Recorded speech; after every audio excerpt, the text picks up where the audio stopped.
Hello दोस्तों, good morning. आज है 6 दिसंबर 2020 और मैं आप लोग के लिए 6 दिसंबर 2020 का मोस्ट इम्पोर्टेंट करंट अफेयर का प्रश्न लाया हूँ। सभी प्रश्न को अच्छे से पढ़िएगा और समझिएगा। इस चैनल पे आप सभी को सेल्फ स्टडी करने का पूरा मौका दिया जाता है। अगर अभी तक आप लोगों ने चैनल को सब्सक्राइब नहीं किया है तो आप लोग जल्दी जल्दी चैनल को सब्सक्राइब कर लीजिए। अगर आप लोग को पीडीएफ फाइल चाहिए तो नीचे डिस्क्रिप्शन में जाइएगा और वहां से पीडीएफ फाइल डाउनलोड कर लीजिएगा। तो चलिए बढ़ते हैं। आज का पहला प्रश्न है,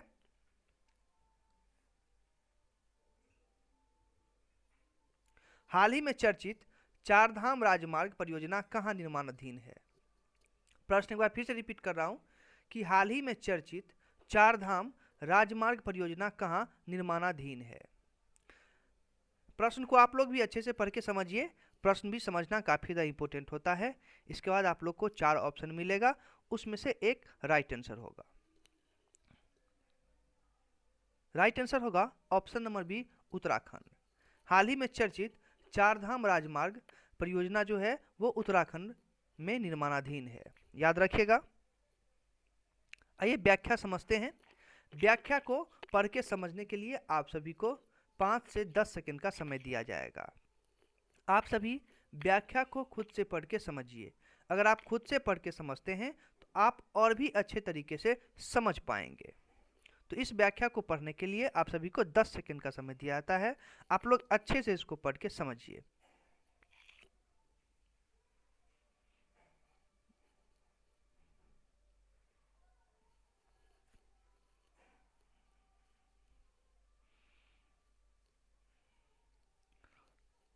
अगला प्रश्न है, थेरेमिन क्या है? इंपोर्टेंट प्रश्न है। तो थेरेमिन जो है वो एक वाद्य यंत्र है, याद रखिएगा। थेरेमिन क्या है? तो वाद्य यंत्र है। अब व्याख्या समझिए अच्छे से। जो भी कंफ्यूजन होगा आपको प्रश्न में, तो व्याख्या आप लोग अच्छे से पढ़िएगा तो सारा कंफ्यूजन आपका दूर हो जाएगा। इस व्याख्या को पढ़ के समझने के लिए 10 सेकंड का समय आप सभी को दिया जाता है।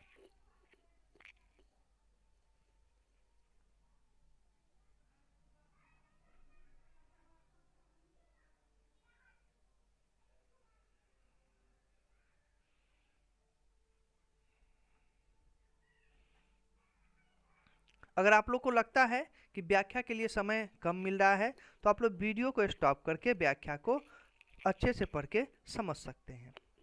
अगला प्रश्न है कि डॉट डॉट अन्नपूर्णा की चोरी हुई मूर्ति को कनाडा से 1 सदी के बाद भारत वापस लाया जा रहा है।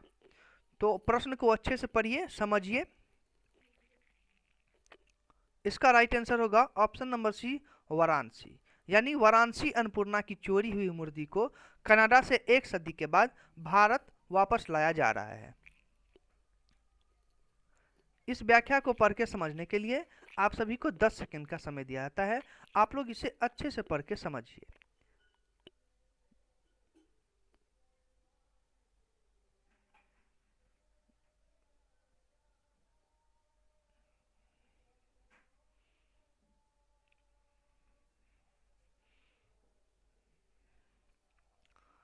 व्याख्या समझना आपके लिए काफ़ी ज़्यादा इम्पोर्टेंट होगा, इसलिए व्याख्या को आप लोग अच्छे से ज़रूर समझिएगा। अगर आप व्याख्या अच्छे से पढ़ के नहीं समझते हैं तो आपको करंट अफेयर पढ़ने का ज़्यादा लाभ नहीं मिलेगा। इसीलिए आप लोग व्याख्या को अच्छे से पढ़ के समझिए।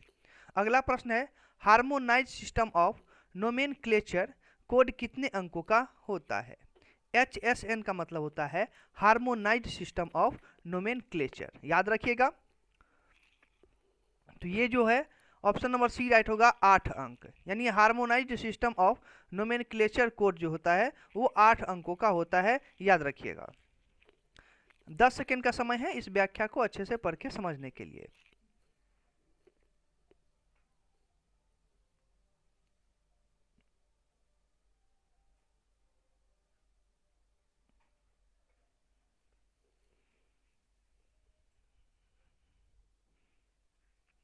अगला प्रश्न है कि किस राज्य के पुलिस स्टेशन को भारत का सर्वश्रेष्ठ प्रदर्शन करने वाले पुलिस स्टेशन के रूप में स्थान दिया गया है? इंपॉर्टेंट प्रश्न है।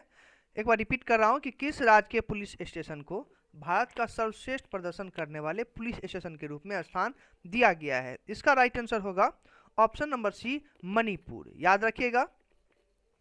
आइए व्याख्या देखते हैं। व्याख्या को अच्छे से पढ़ के समझिए। 5 सेकंड का समय आप सभी को दिया गया है इस व्याख्या को समझने के लिए।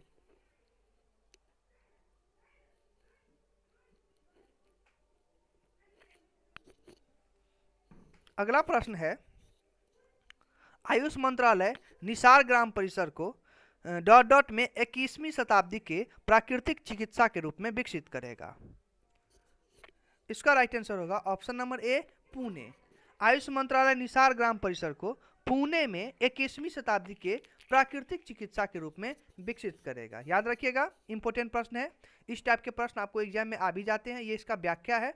आप लोग को 10 सेकंड का समय दिया जाता है, इसको अच्छे से पढ़ के समझिए।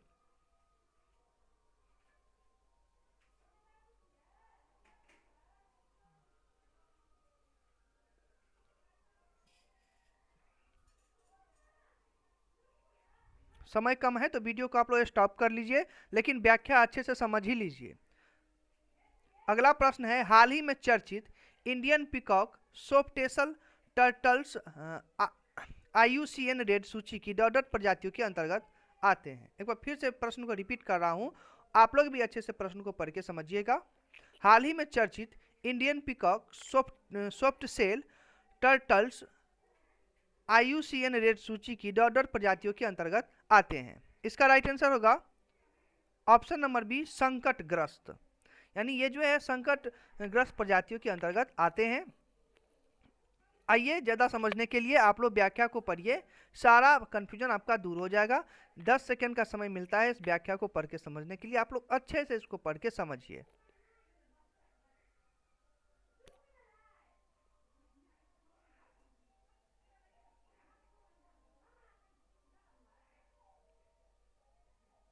अगला प्रश्न है, हाल ही में भारतीय नौसेना दिवस कब मनाया गया है? ये भी इंपॉर्टेंट प्रश्न है।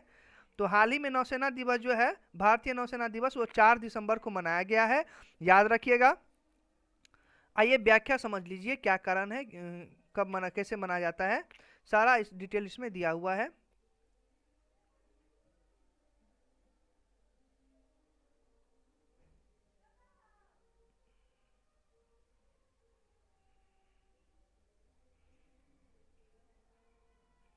अगला प्रश्न है, हाल ही में अंतर्राष्ट्रीय दिव्यांगजन दिवस कब मनाया जाता है? यह भी इंपॉर्टेंट प्रश्न है। तो हाल ही में अंतर्राष्ट्रीय दिव्यांगजन दिवस कब मनाया जाता है? तो इसका राइट आंसर होगा ऑप्शन नंबर ए, 3 दिसंबर। 3 दिसंबर को मनाया जाता है दिव्यांगजन दिवस। व्याख्या समझिए, 10 सेकंड का समय है आपके पास इस व्याख्या को अच्छे से पढ़ के समझने के लिए।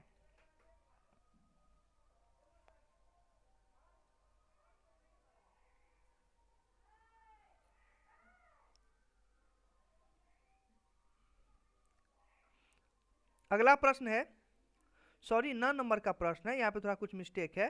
किस देश ने चक्रवात का नाम बुरेवी रखा है? इंपोर्टेंट प्रश्न है। इसका राइट आंसर होगा option number A, Maldives. Maldives देश ने चक्रवात का नाम बुरेवी रखा है। याद रखिएगा आप सभी। आइए व्याख्या समझते हैं। व्याख्या को अच्छे से समझिए। व्याख्या समझना आपके लिए काफी ज़्यादा इंपॉर्टेंट होगा। 10 सेकंड का समय मिलता है आपको इस व्याख्या को पढ़ के समझने के लिए।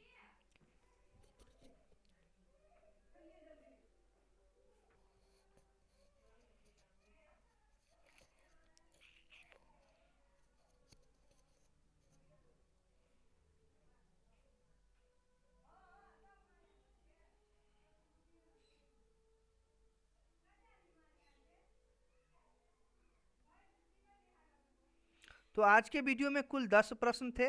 तो उम्मीद है ये सारे प्रश्न आपके लिए काफ़ी ज़्यादा हेल्पफुल होगा। अगर आप लोग करंट अफेयर को अच्छे से पढ़ते हैं, व्याख्या को अच्छे से समझते हैं, तो आने वाले किसी भी एग्जाम की अगर आप तैयारी कर रहे हैं तो वहाँ पे आप लोग का एग्जाम काफ़ी ज़्यादा अच्छा जाएगा। तो सारे प्रश्न को अच्छे से पढ़िए। प्रश्न को भी समझना काफ़ी ज़्यादा ज़रूरी होता है आपके लिए। इसके बाद व्याख्या जितना भी मिलता है उसको भी अच्छे से पढ़िए। अगर व्याख्या आप अच्छे से पढ़ते हैं तभी आपका एग्जाम अच्छा जाएगा। अगर व्याख्या को आप लोग अच्छे से नहीं पढ़ते हैं तो आप लोग को कोई लाभ नहीं मिलेगा करंट अफेयर पढ़ने का। फिर मिलेंगे नेक्स्ट वीडियो में अगले रोज के करंट अफेयर का वीडियो लेके। तब तक के लिए आप सभी से इजाज़त चाहता हूँ। मिलेंगे नेक्स्ट वीडियो में। धन्यवाद।